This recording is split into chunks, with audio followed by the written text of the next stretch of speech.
Yeah. So quickly, wanted to talk about the better of the two teams that plays at MetLife. I think the Jets absolutely won this draft. They did a great job.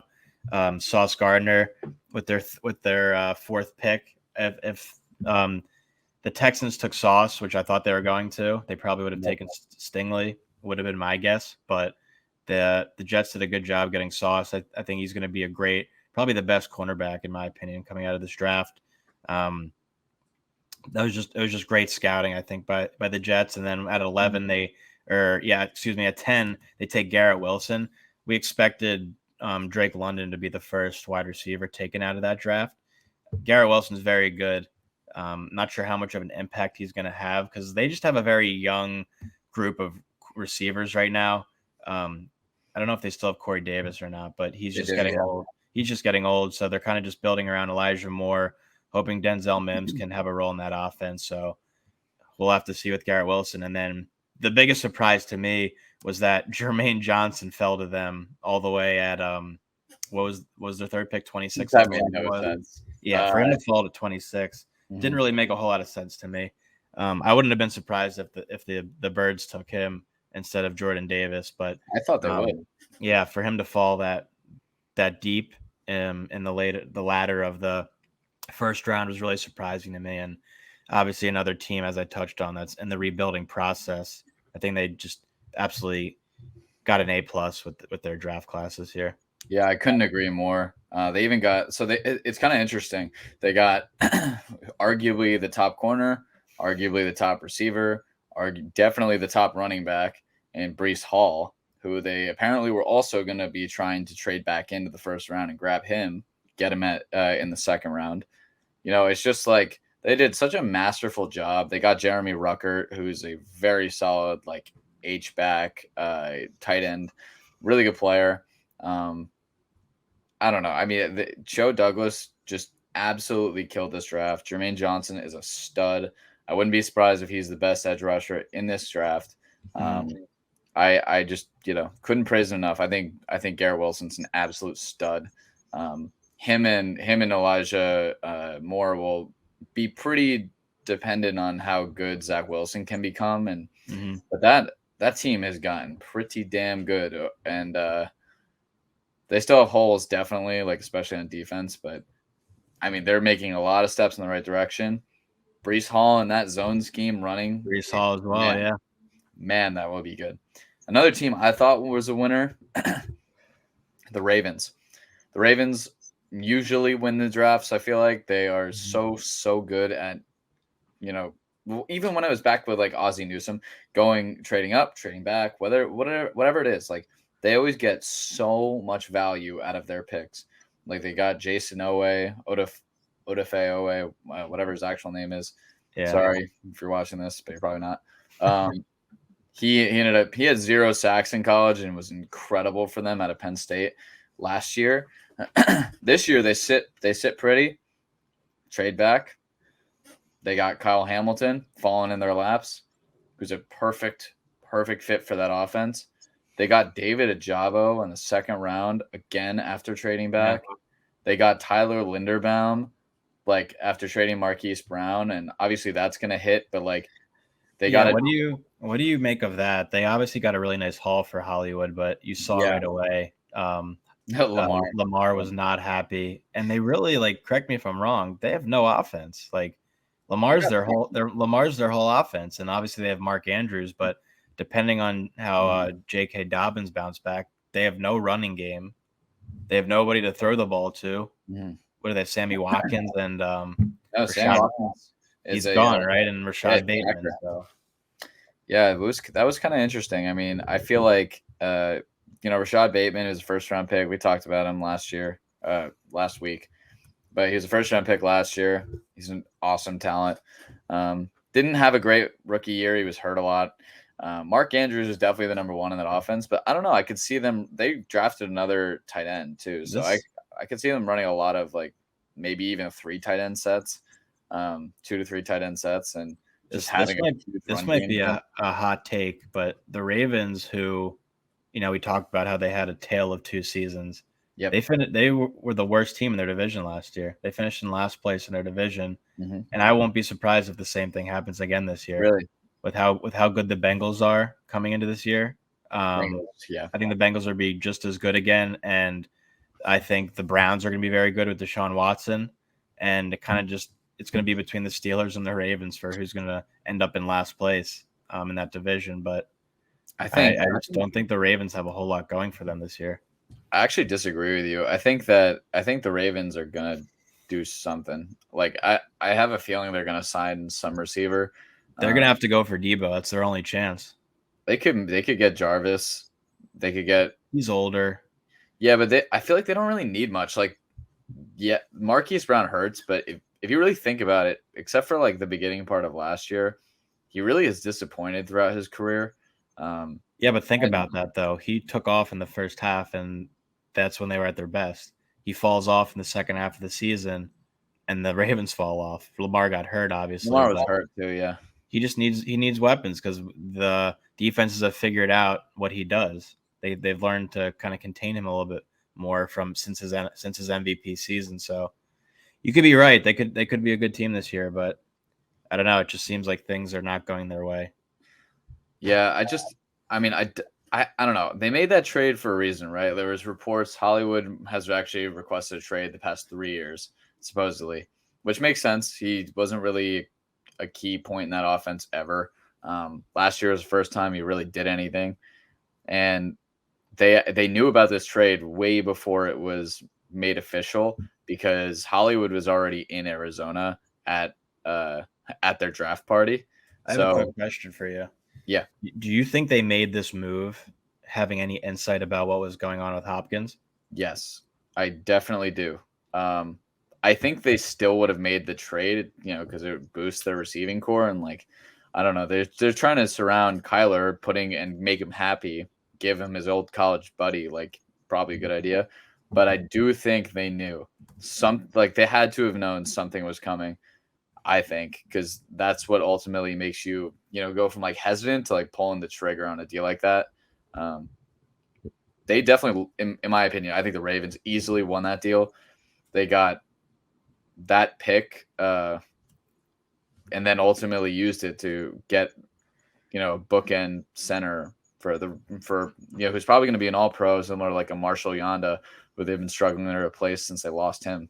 I wanted to address the Hopkins things really quickly because it's kind of rubbing me the wrong way, and I wanted to get your opinion on it. So he gets suspended the first 6 games of the season for taking banned substances that he didn't know were banned. Yes. Whether that's true or not, he took, substances that I don't even know what the reason is behind it. I want to say he probably didn't even need it because he's so talented already, but who knows? Maybe he did. Like, those football players go through so much pain every year. Yeah. You don't know what they're going through, so maybe they do need certain things. But I just found it weird that he gets suspended 6 games for taking banned substances that could help him, and then Calvin Ridley gets suspended a full season for betting. It just, those two things don't seem to add up to me. Yeah, there was I don't know if you remember this. It was a little while ago. I think it was Golden Tate. I'd have to be fact checked on this, but it was definitely a Giants receiver at the time who got suspended. Same thing, PEDs. I believe you're right. But the PED was a fertility drug to try to help his wife get pregnant. Mm-hmm. And he didn't know it was in there. Once he knew, he immediately apologized. It's too late. And then you look at, it's tough because like the comparison makes you actually like aggravated that Calvin Ridley gets suspended immediately a whole year. And you have guys like Kareem Hunt who only got 6 weeks. 6 weeks. It's just, it really does rub you the wrong way. Like Tyreek Hill didn't get anything for his. Yeah. It's crazy. The NFL is a horrible place, truthfully. But yeah, the Hopkins news is troubling or not troubling. Sorry. It makes you think just because he's so, I feel like, by the book, he even said in his tweet, like, I don't know how this happened, but I'm going to get to the bottom of it. It won't make a difference. Like, he's still going to get suspended the 6 games, but that'll really hurt Kyler Murray, I think. Yeah, it will, big time. There was one more team I wanted to talk about in the draft before we can move on to some of the losers of the draft. But I think the Chiefs did a really good job taking McDuffie, and then Sky Moore, Mm-hmm. just to kind of replace the absence of Tyreek Hill. And the Yep. biggest one to me is, if you want to talk a little bit about if it's injury related, but how Justin Ross was not drafted kind of was very surprising to me. Yeah. So that's a really interesting case. Justin Ross was the number one receiver recruit of that class. When he came out to Clemson, he was amazing his first year. He actually was better than T. Higgins when they played with Trevor Lawrence. The thing with Justin Ross is that, so like his injuries are really significant, and he sustained a neck injury that almost completely ruined his career. Mhm. And it was the same reason that he was taken off of probably almost every single person's board. It's wild to me because you have a lot of these guys who just, are drafted to be drafted. And Justin Ross has so much potential upside if he's healthy. Like, of course he would go to the Chiefs of all places. Like, I feel like that's where all of these receivers go to potentially revive their careers. I really hope the best for Justin Ross. I just don't think he didn't look the same since that injury. Did he play with why am I blanking on his name? Hunter Renfrow and Watson. I don't know if he played with Watson. He played with Hunter Renfrow. Hunter Renfrow's last year was Trevor Lawrence's freshman year, I'm pretty sure. Gotcha. And yeah, they were all incredible. I mean, think about it. Like, T. Higgins was overshadowed by Justin Ross his freshman year. And T. Higgins is a stud in the league. But look, that's just what happens sometimes, and it's really unfortunate. So much talent just kind of put to waste because of his injury. And a guy you also didn't mention, but I do think warrants getting thrown in there is George Karlaftis. They did a really good job. I thought the Chiefs in getting like guys who fit exactly what they need. They didn't reach. They just kind of and of course the draft just fell perfectly to them, getting Sky Moore. Of course the draft falls perfectly. They get Trent McDuffie, who's an amazing corner. Of course they get Karlaftis, who is a projected top 15 pick not even a month ago, and now he's one of the last picks of the first round. What are your thoughts on the Chiefs this year? Do you think they'll be just fine without the weapon and Tyreek Hill, or do you think they're kind of slowly deteriorating? I think they're going to be fine. I think Andy Reid is too good of a coach for anything to happen. I think he'll just make a different scheme. He has a lot of different talent this year than he's ever had. Usually it's so focused and funneled to Tyreek Hill and Travis Kelce, but now he's got Travis Kelce's obviously your first choice, but Sky Moore can do a lot of things. And then you have Sky Moore. I don't think Justin Ross will probably do much if he makes the roster, but you have Sky Moore, Juju, who was signed to basically nothing, and MVS, who was going to stretch the field for you and open up those, shallow crossers and other things that Kelce does so well. I think it's just going to be a different look Chiefs offense, but with one of the best offensive lines in the league. They got Rojo now, which is kind of an interesting piece. He's a really good runner. He just stinks at everything else. I think that is going to be a completely different look, but if there's anyone I trust, Andy Reid is going to get the job done. Yeah, just one of the best coaches and combos with the best quarterback in the NFL. Easily. They should be just fine. And so let's get to the losers. The first one I had to throw in there, the Packers offense. You could argue this isn't true. Christian Watson they traded up for in the second round of North Dakota State.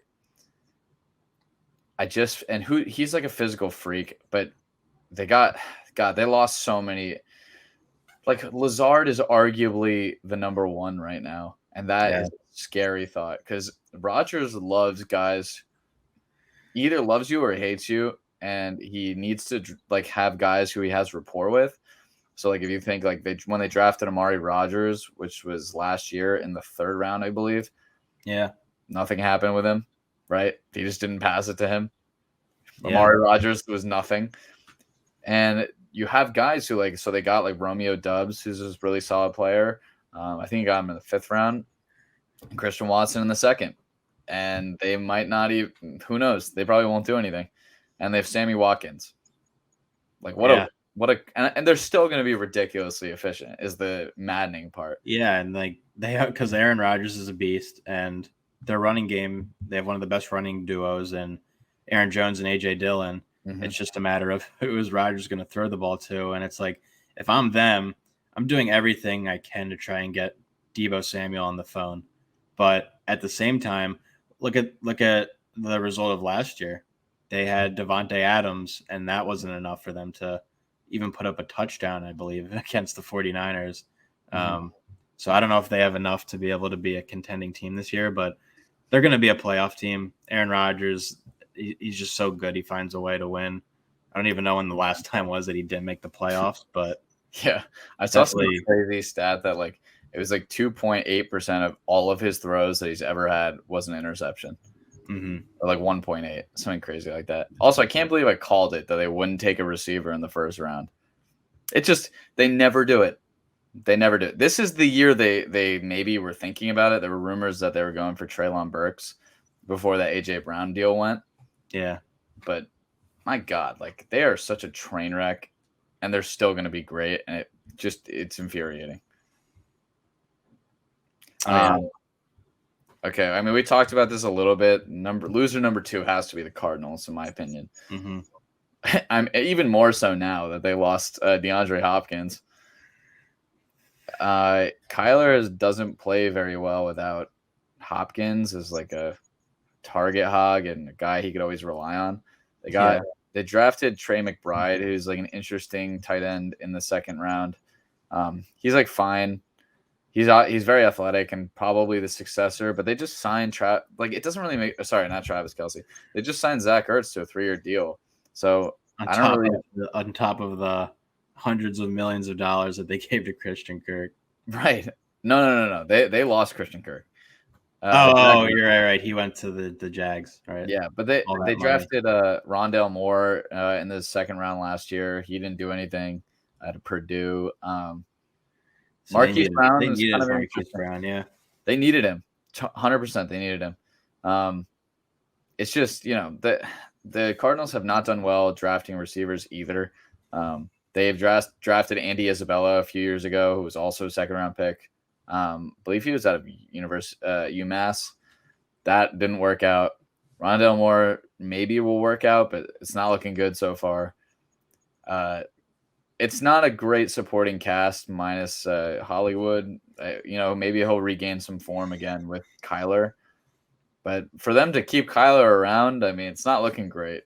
And they still haven't come to a deal yet with him. Yeah, it's not going to be good. They probably won't be a playoff team this year, but you never know. We'll just have to wait and see. They were just. I don't know if James Conner is going to have another bounce back, another great year like he did last year, but Kyler's going to have to step it up, and he's just going to have to. Obviously, it's a no-brainer in terms of talking fantasy, taking Hollywood Brown because he's pretty much their offense right there. But where do you take Hopkins? That's kind of like the Michael Thomas of this year. Yeah, that was a different situation because he was injured. But I don't know. I remember very stupidly I took Michael Thomas I think in like the 8th round or something. If you didn't, I was going to. Yeah, but it was still early, and obviously he didn't play. So that's the thing about fantasy is that you got to take – if you want to win, you got to take guys who you know are going to play. You got to take guys who you know are going to produce. You can't take any risks because sometimes it's just not worth it, and you just got to pray that you get lucky and nobody gets hurt. That's kind of what it comes down to, in my opinion. So as good as Hopkins is, unless he's someone who falls to like the 14th round, which isn't going to happen, I'm not taking someone like him. Mm-hmm. Yeah, and this is kind of one of those situations, and it's obviously different, but you got to wonder, like, is Hopkins finally declining? Like, he had the worst year of his career last year. In terms of fantasy, he produced only because of touchdowns. But other than that, he had the worst year of his career. And he is getting older, obviously, with this most recent, suspension. It's just not looking good for him. But he's still so talented. He's still their wide receiver 1. So we will have to see. So let's go to this just last. Actually, there's a few more losers that we've got here. The Saints are a really obvious one to me. Okay, so this is exactly what they ended up giving up for Chris Olave. And again, great job, Howie Roseman. They ended up paying what was so it was a number 98 pick, the 101, the number 120, a 2023 first, and a 2024 second. What that equated to, and I just found this. So to draft Chris Olave and Trevor Penning, the Saints gave up picks that amounted to AJ Brown, Jahan Dotson, Brian Robinson, Sam Howell, Cole Turner, Kyron Johnson, 2023 first and 2024 second. That is a crazy amount to give up for the second best player on Ohio State's that came out in this year's receiving class. Yeah. That is a lot. And everyone thought there was a shot they were going to go QB. I was included in that. They did need a receiving help at the opposite side of Michael Thomas, and they definitely needed someone to replace Terron Armstead, who went to the Dolphins this offseason. But that's a lot to pay, and they must feel very confident in Jameis Winston's health if they're going to give up that much, including a 2023 first to the Eagles for these guys. Yeah, you disagreed with me on this. You said you think the Saints will be fine, but I think they're just falling apart, and I don't think they're going to be very good this year. I don't think they'll make the playoff. They didn't make the playoffs this past year, right? I don't think they'll. I don't think they did, but I don't think they'll make it again. Just because you can't rely on Jameis Winston, in my opinion. Even if he's healthy, I just don't think he's good enough to lead a team to a Super Bowl. Alvin Kamara and all the off-field stuff he has going on, and I could be wrong with this, but it just kind of seems like he doesn't want to be there anymore. I wouldn't be surprised if Michael Thomas gets shipped off somewhere. They're just kind of deteriorating ever since Drudels left. Drudels. I think they can't get rid of Michael Thomas anymore because of that. They gave up the 2023 first. Mm-hmm. They have no incentive to trade away any of their good players anymore because if they suck, then the Eagles are benefiting. Which doesn't help them out, obviously. And they're not in the same division, but they're both in the NFC. So we shall see on that one. Another couple I thought were huge losers of this draft in 2022 were Baker Mayfield and Jimmy Garoppolo. Both are still stuck on their current teams. Yeah, they're gonna have to be backups. I think Garoppolo, hot take. I think Garoppolo is gonna be the starter. I think he's going to supplant Trey Lance in camp and be the starter for the Niners. Or they give Trey Lance the job, and if he, poops the bed, doesn't get right back to him. Going to be ready to go. Yeah. Yeah. Baker Mayfield, that's a tough situation. The Seahawks didn't want him. It's going to, I think it's just going to come down to a situation where that's Deshaun Watson's team now. So unless he gets hurt, Baker's going to be like, I'm too good to be a backup in this league, even though he's a better actor than he is quarterback. True. But I think that's gonna be how it plays out. If he doesn't get traded, he's gonna get to some point where he's just gonna be like, I don't want to be on this team anymore. I lost my starting job, which maybe that's not the right outlook. Kind of like what happened with Carson Wentz, but that could be, the way it goes is he just pulls the Carson Wentz and is like, I don't want to be in this locker room. I don't want to be on this team anymore. Just send me somewhere. And, quarterbacks get injured throughout the season. So there's going to be some opportunity where a team like the Panthers or maybe even the Jets need somebody.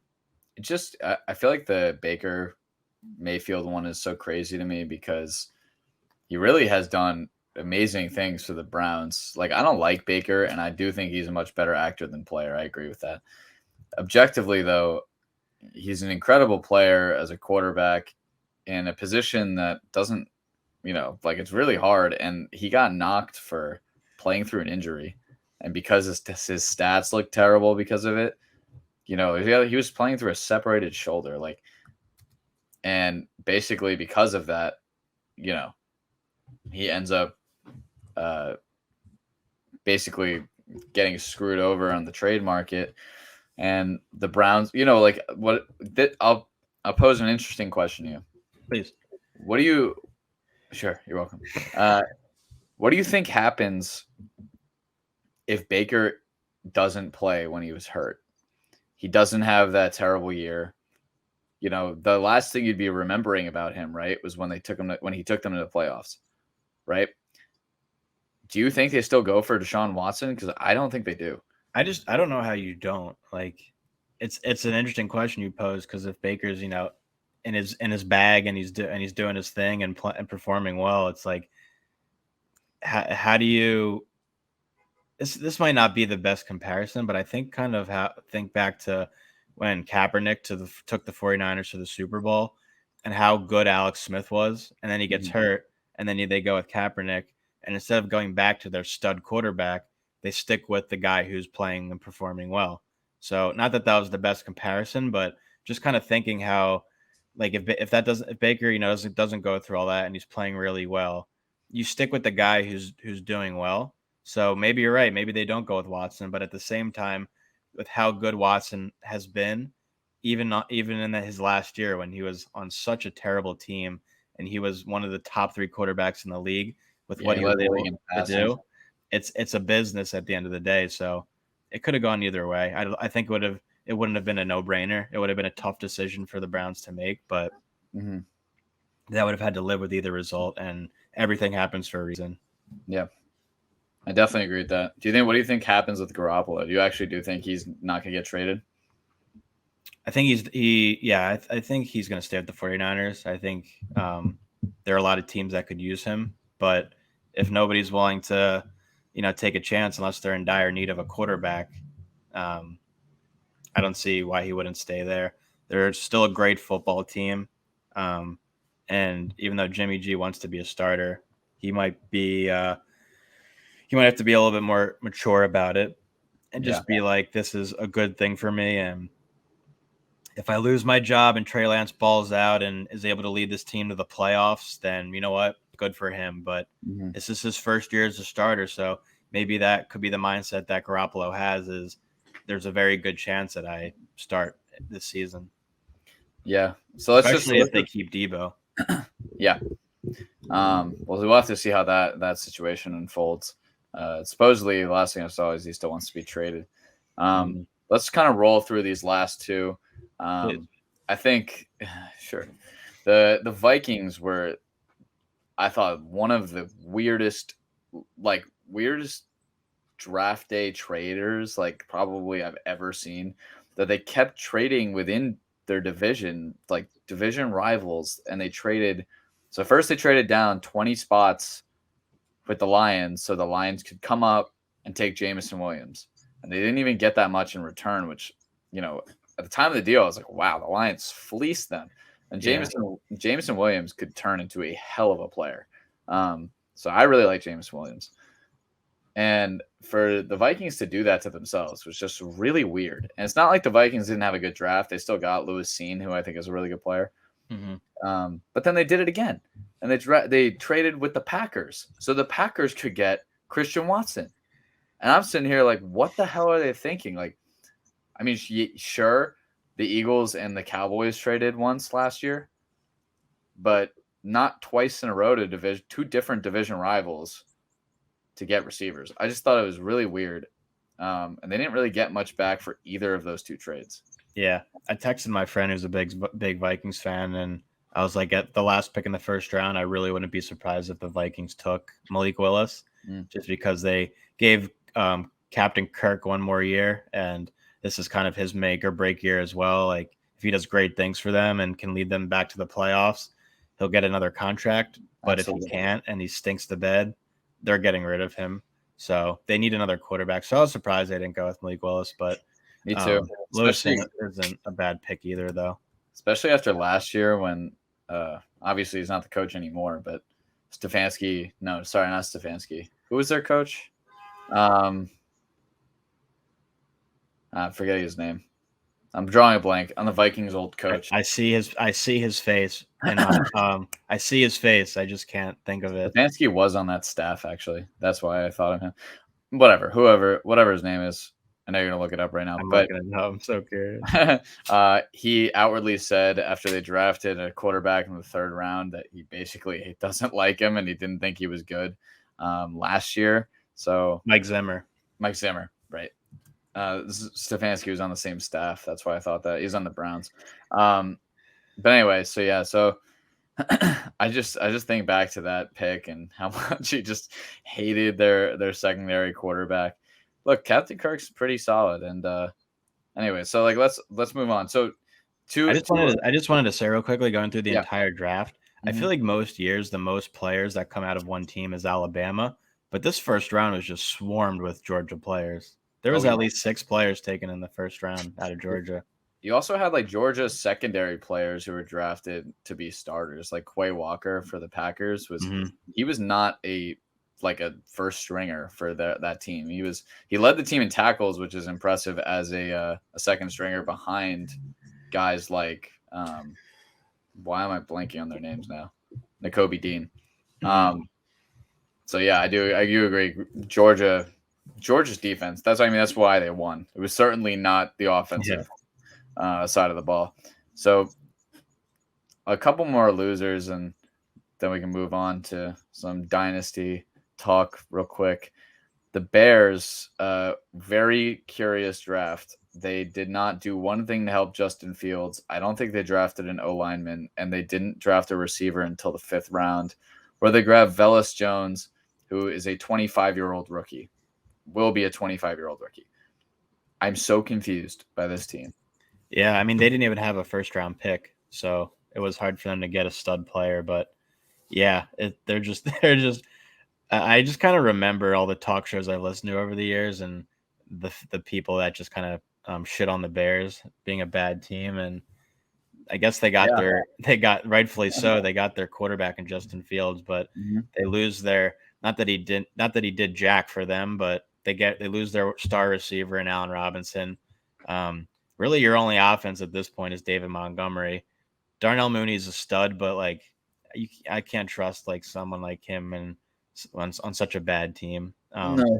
Khalil Mack's got to come back healthy again, but Khalil Mack is on. Oh you're right. Khalil Mack's on the Chargers. He's on the Chargers, so he's gone. And it's just like, what does this team have left?